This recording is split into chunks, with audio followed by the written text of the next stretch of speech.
সুপ্রিয় দর্শক, আজকে এই মুহূর্তে উপস্থিত রয়েছি ঢাকা দক্ষিণ সিটি কর্পোরেশনের গ্যান্ডারিয়া অঞ্চলে। গ্যান্ডারিয়া অঞ্চলে এখানে ডিআইটি একটা পুষ্কুনি রয়েছে। পুষ্কুনিতে শত শত মানুষ কিন্তু এখানে মাছ ধরার জন্য দাঁড়িয়ে রয়েছে। তারা বড়শি এবং যার যা মাছ ধরার যন্ত্র রয়েছে তা নিয়ে কিন্তু দর্শক এখানে তারা হাজির হয়েছেন সকাল থেকে।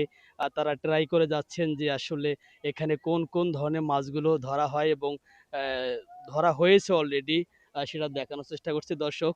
এই মুহূর্তে একটি মাছ কিন্তু ধরা হয়েছে, আপনাদের আমি দেখানোর চেষ্টা করছি দর্শক। একটি বিশাল প্রকৃতির পাঙ্গাস মাছ দর্শক।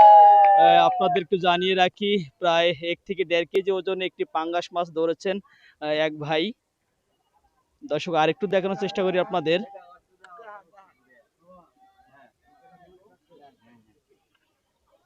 দর্শক দেখা যাচ্ছে যে আসলে বড়শি দিয়ে ধরা হয়েছে 1 থেকে 1.5 কেজি ওজনের একটি পাঙ্গাস মাছ।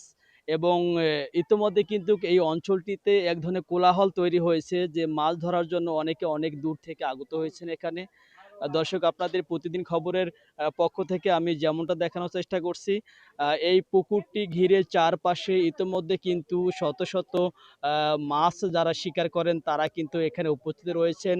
এবং তারা কিন্তু প্রতিজনেই দর্শক প্রতিজনে কিন্তু এখানে বড়শি নিয়ে মাছ ধরার চেষ্টা করছেন এবং অনেকেই কিন্তু দর্শক এখানে মাছ পেয়েছেন।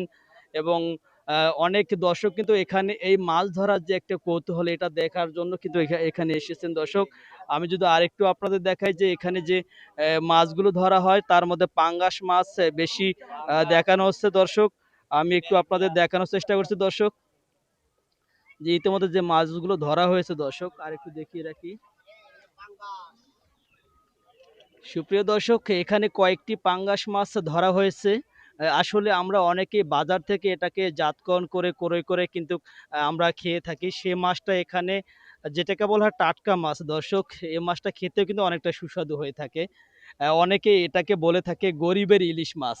দর্শক যারা ইলিশ মাছের দাম অনেক বেশি হওয়া সত্ত্বেও খেতে পারে না, তারা এই পাঙ্গাস মাছ কিন্তু রেগুলার তারা করে করে খেয়ে থাকেন। এবং আমরা অনেকে জানি যে গরিবের ইলিশ বলতেই পাঙ্গাসকে বোঝানো হয়। দর্শক এ ছিল সর্বশেষ তথ্য ঢাকা গ্যান্ডারিয়া থেকে। মিরাজ চৌধুরী, প্রতিদিন খবর 24।